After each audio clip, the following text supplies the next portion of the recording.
नमस्कार। आज एक ऐसे व्यक्तित्व का जन्मदिन है जिसने स्वयं को विज्ञापन से दूर रखा है, जिसने कठोर साधना की है और जिसने युवा शक्ति को सही दिशा देने का काम किया है। कुछ लोग सहज होते हैं और उनकी सहजता भी एक शक्ति बन जाती है।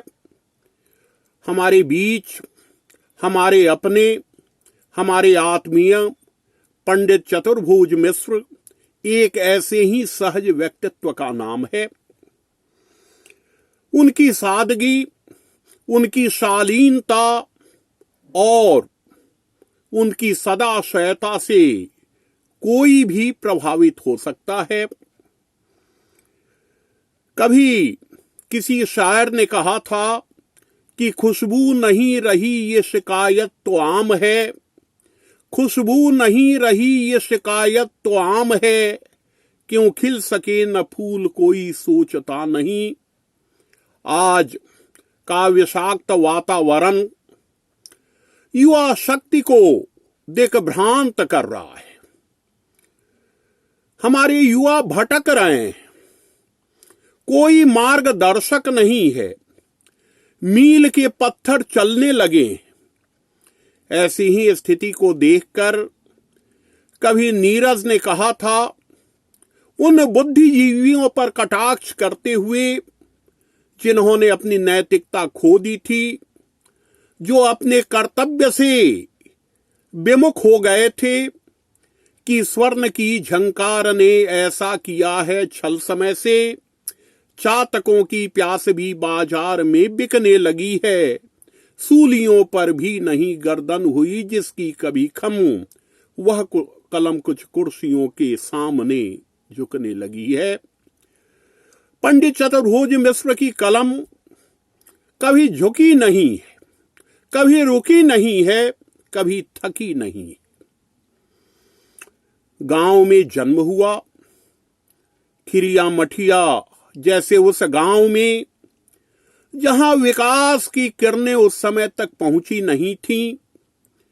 18 फरवरी 1953 को जन्मे चतुर्भुज मिश्र ने गांव की पाठशाला में शिक्षा ग्रहण की, वहां अक्षर ज्ञान किया और उसके बाद अक्षर ज्ञान प्राप्त करने के बाद वे नरकटियागंज आए, उच्च विद्यालय की शिक्षा प्राप्त की और उसके बाद स्वाध्याय से उन्होंने हिंदी में एमए किया।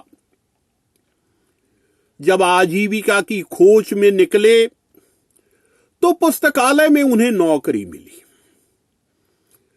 पुस्तकालय जो ज्ञान के केंद्र होते हैं, जहां जाने के बाद व्यक्ति नई सूचनाओं से समृद्ध होता है, उस पुस्तकालय की सेवा में आए। पहली नियुक्ति हुई थी हाजीपुर में, लेकिन तुरंत ही इनका स्थानांतरण हुआ और ये अपने गृह जिला में आए। महाराजा हरेंद्र किशोर केंद्रीय पुस्तकालय के पुस्तकाध्यक्ष के रूप में इन्होंने सेवा की। इनकी पहली कविता 1974 में प्रकाशित हुई। न जाने यह कौन सा संयोग है कि मेरी पहली कविता भी उसी समय प्रकाशित हुई थी। अंतर यह था कि मैं उस समय विद्यालय में था और ये विद्यालय से निकलकर सेवा में आ चुके थे। महाराजा पुस्तकालय को इन्होंने एक केंद्र के रूप में विकसित किया। वहां हमारे युवा साथी जाते थे, इनसे प्रेरणा प्राप्त करते थे। मिश्र जी से जो मेरी पहली मुलाकात हुई वह अत्यंत नाटकीय थी। वहां मैं पुस्तकालय में जब पहुंचा, देखा एक कुर्सी खाली थी, मैं बैठ गया। कुछ देर बाद एक लंबे पतले दुबले व्यक्ति वहां प्रकट हुए। मुझे संदेह भरी नजरों से देखा। तुरंत उन्होंने आदेशपाल को कहा कि ये कुर्सी लाने के लिए। मेरे मित्र ब्रजभूषण पांडेय ने कहा कि आप जिनकी कुर्सी पर बैठे हुए हैं वे चले आए, आप दूसरी कुर्सी पर चले आइए। मिश्र जी ने एक वाक्य कहा था कि पुस्तकालय में सजग पाठक से ऊंची कुर्सी किसी की नहीं होती है। यह है उनकी सादगी, यह है उनकी सहृदयता। इस घटना के बाद जब तक मैं बेतिया रहा, निरंतर पुस्तकालय में आना जाना रहा।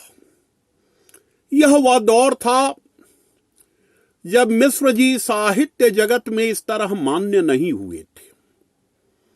मैं वहां साहित्य कला संगम का सचिव था। साहित्य कला संगम के कार्यक्रम पहले KR उच्च विद्यालय में और आलोक भारती विद्यालय में हुआ करते थे।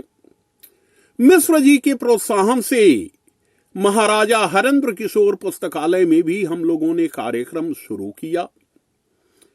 धीरे धीरे मिश्र जी की लोकप्रियता बढ़ती गई और नए लेखक उनके संपर्क में आने लगे। मिश्र जी में जो रचनात्मकता है, जो उदारता है, जो दूसरों को संवारने की विकलता है, वह स्तुत्य है। एक बार मैं वहां बैठा हुआ था, एक युवा वहां पहुंचा अपनी कविता लेके, बहुत मामूली कविता, पंक्तियां बेतरतीब। मिश्र जी ने कविता देखी और कहा कि वाह, आपने तो बहुत अच्छा लिखा है। और हर पंक्ति का वे पाठ करने लगे और वे कहने लगे कि इस पंक्ति को अगर ऐसे कर दिया जाए तो कैसा पूरी कविता बदल गई। तो उन्होंने संपादन कर दिया, लेकिन रचनाकार को यह बोध नहीं होने दिया कि उसमें रचनात्मक शक्ति नहीं है। मिश्र जी एक ऐसे सूत्रधार हैं जो नेपथ्य में रहकर पात्रों को दिशा निर्देश देते रहे।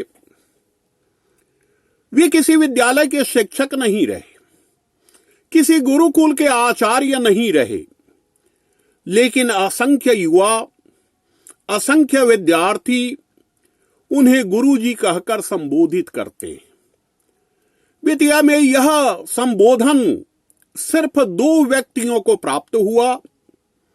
एक हमारे गुरु कीर्तिशीष प्रोफेसर बलराम मिश्र जी और दूसरे पंडित चतुर्भुज मिश्र जी। गुरु वह होता है जो अंधकार से प्रकाश की ओर ले जाता है। गुरु वह होता है जो जीवन को दिशा देता है। गौतम बुद्ध ने कहा था, अत्तदीपा विहरथ और अपदीपो भवः। मिश्र जी इसी तरह जागृत करते हैं, वे चेतना को झंकृत करते हैं। हमारे प्राचीन आचार्यों ने 4 प्रकार के गुरुओं का उल्लेख किया है: आचार्य, प्रवक्ता, श्रोत्रिय और उपाध्याय।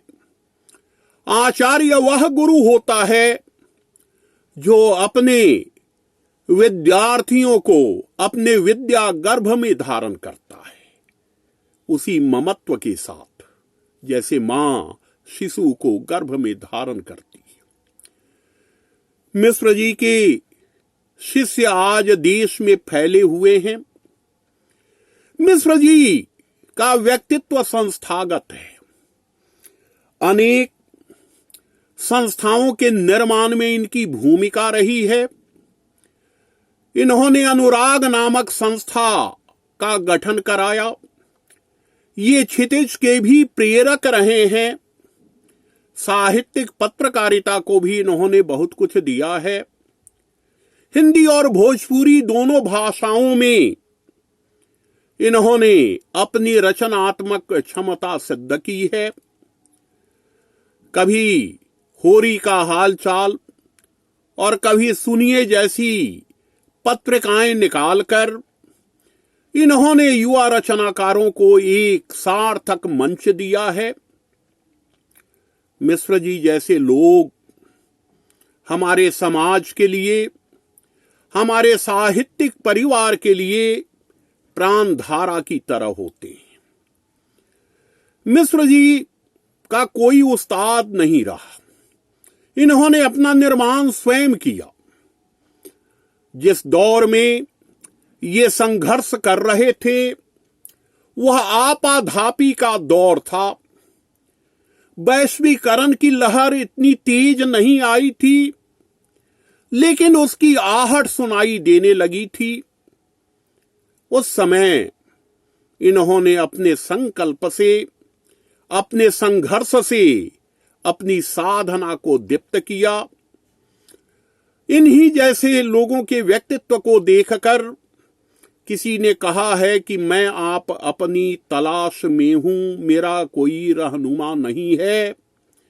मैं आप अपनी तलाश में हूं, मेरा कोई रहनुमा नहीं है। और वे क्या दिखाएंगे राह मुझको, जिन्हें खुद अपना पता नहीं है। इन्हें पता था कि इन्हें क्या करना है। इनकी भूमिका निर्धारित थी। आचार्य शिवपूजन सहाय में जो विनम्रता थी, जो साधना की गहराई थी, हमारे जनपद में कुछ उसी तरह की गहराई, कुछ उसी तरह की शालीनता पंडित चतुर्भुज मिश्र में देखने को मिलती है। वे हौसला देने वाले आचार्य हैं। हताश व्यक्ति भी जब उनके पास जाता है तो एक नई जीवनी शक्ति लेकर बाहर आता है। मुझे याद है 1984 में जब मैं वेतिया से चला आया मुजफ्फरपुर, उस समय मेरा एक लेख छपा धारावाहिक जुल्म का प्रतिकार में। उस लेख का बहुत विरोध हुआ। स्वयं पत्र के संपादक ने मेरे बारे में कहना शुरू किया कि वह कुछ नहीं जानता है। यह वह उम्र होती है जब व्यक्ति अपनी निंदा से बहुत जल्दी दुखी हो जाता है और अपनी प्रशंसा से बहुत जल्दी प्रसन्न। मैं अछूत हो गया। उस समय चंपारण विशेषांक निकल रहा था। मैं उसमें शामिल होने लायक नहीं समझा गया। महाराजा पुस्तकालय में कोई कार्यक्रम होता था और अगर मैं बेतिया रहा तो मैं जाता था और सबसे पीछे में बैठता था। उस समय मेरे साथ जो व्यक्ति बैठते थे वे थे पंडित चतुर्भुज मिश्र। उस संकट के दौर में सिर्फ 4 लोग मेरे साथ थे। प्रोफेसर शिवचंद्र अमर जी, जो अब इस दुनिया में नहीं हैं, लेकिन जिनका स्नेह आज भी मेरे साथ है। मोहम्मद निजामुद्दीन अंसारी, जो हाल में ही दिवंगत हुए हैं। प्रोफेसर राजेश रंजन वर्मा और पंडित चतुर्भुज मिश्र। मिश्र जी साहित्य के क्षेत्र में उस समय स्थापित नहीं थे। उन्होंने मेरे लिए खतरा उठाया। तो ऐसा है उनका व्यक्तित्व। वे समूह को साथ लेकर चलने वाले हैं, क्योंकि उनके जीवन का उद्देश्य ही है कि हयात लेके चलो, कायनात लेके चलो, हयात लेके चलो, कायनात लेके चलो। यदि चलना है जमाने को साथ लेके चलो। तो जमाना को साथ लेकर चलने वाले इस आचार्य को इनके जन्मदिन के अवसर पर मैं हार्दिक बधाई देता हूं और मैं यह कामना करता हूं कि ये शतायु हों। अमरत्व तो इन्हें इनके शिष्यों के माध्यम से मिल ही गया है। ये स्वस्थ रहें, सानंद रहें, क्योंकि हमारे जनपद की साहित्य साधना को दीप्त करने में इनकी महत्वपूर्ण भूमिका है। मैं यह कामना करता हूं कि आपने कर दिया इस बज्म को इतना रोशन। आप सलामत रहें महफिल में चिरागों की तरह। धन्यवाद।